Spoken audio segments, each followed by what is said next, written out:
Bonjour et bienvenue à tous, j'espère que vous allez bien.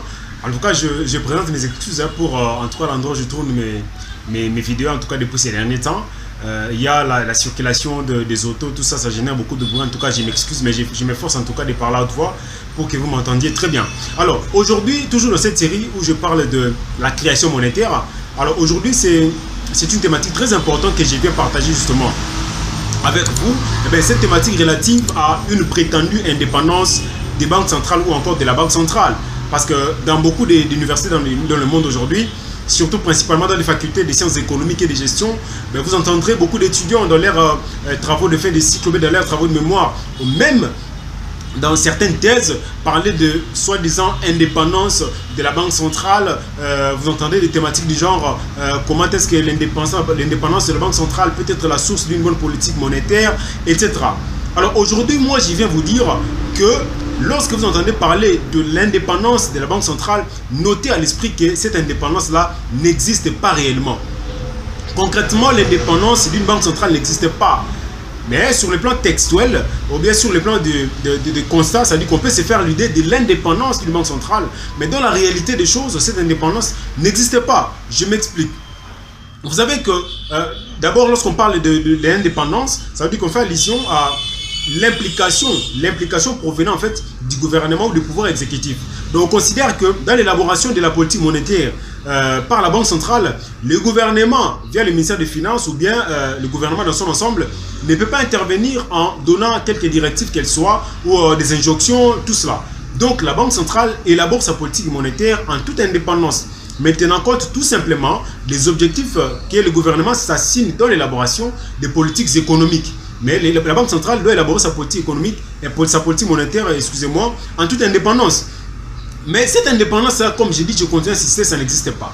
Alors, je vais d'abord sur le plan de ces cordons qui lient le gouvernement avec la Banque centrale. D'accord? Ça veut dire que la Banque centrale ne peut pas, se réveiller un beau matin, commencer à prendre des orientations, commencer à prendre des mesures dans le cadre des politiques monétaires sans tenir compte au préalable des objectifs que le gouvernement s'assigne dans le cadre des politiques économiques. Parce qu'en fait, la politique monétaire est utilisée par le gouvernement, mais par les pouvoirs publics comme un instrument, comme un moyen d'action pour atteindre les politiques économiques, mais pour atteindre les objectifs fixés dans le cadre des politiques économiques. Ce qui veut dire que la Banque centrale, malgré cette prétendue indépendance, ne peut pas élaborer, utiliser son expertise dans l'élaboration des politiques monétaires sans tenir compte des objectifs que le gouvernement s'assigne dans les politiques économiques, parce que ça peut créer un déséquilibre.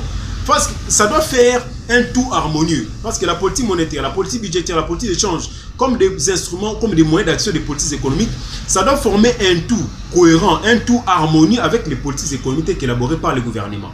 Ça, c'est un premier élément. Deuxième élément, je vais sur le plan politique. Vous savez, je donne le cas de la République démocratique du Congo. Il y a le texte légal, la loi numéro 18/027 du 13 décembre 2018. La loi numéro 18/027 du 13 décembre 2018, c'est une loi que vous pouvez vérifier dans le journal officiel de la République démocratique du Congo. C'est une loi qui est disponible.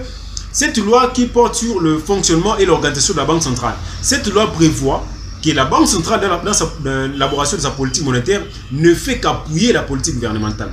La Banque centrale, du point de vue juridique, c'est une institution de droit public. Ça veut dire qu'en réalité, de façon plus banale, on va dire que c'est une institution de l'État.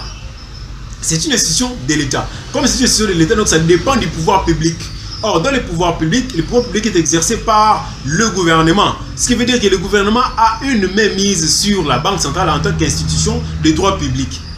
Deuxième élément, vous savez que l'organe suprême de la Banque centrale, c'est le Conseil de la Banque. Le Conseil de la Banque, pour le cadre de la République démocratique du Congo, la loi numéro 18/027 du 13 décembre 2018, prévoit que le Conseil de la Banque est composé du gouverneur, des 2 vice-gouverneurs et puis des 8 administrateurs. Donc ça fait au total 11 membres qui composent le conseil de la banque. C'est un peu comme le conseil d'administration dans d'autres entreprises publiques. Donc c'est l'organe suprême de la banque. Mais comment ces gens-là arrivent-ils à exercer leur pouvoir? D'abord, le gouverneur de la Banque centrale est nommé par le président de la République. Les 2 vice-gouverneurs sont nommés par le président. Tous les administrateurs, les 8 administrateurs, sont nommés par le président de la République. Les gouverneurs, les 2 vice-gouverneurs nommés par le président. Les 8 administrateurs sont proposés respectivement par les gouverneurs de la banque, par le président de la République et par le gouvernement plutôt, délibéré en conseil des ministres et puis par le monde universitaire, et puis par le patronat. Pour le cas de la RDC, c'est la Fédération des entreprises du Congo. Donc vous voyez que, déjà sur le plan politique, l'autorité publique qui vous nomme, qui place en confiance en vous pour que vous dirigez une institution publique, ben, de façon latente, a une même mise sur vous. Il y a une sorte de redevabilité morale. Quelqu'un qui vous a nommé, eh bien, vous lui serez redevable, que vous le vouliez ou pas.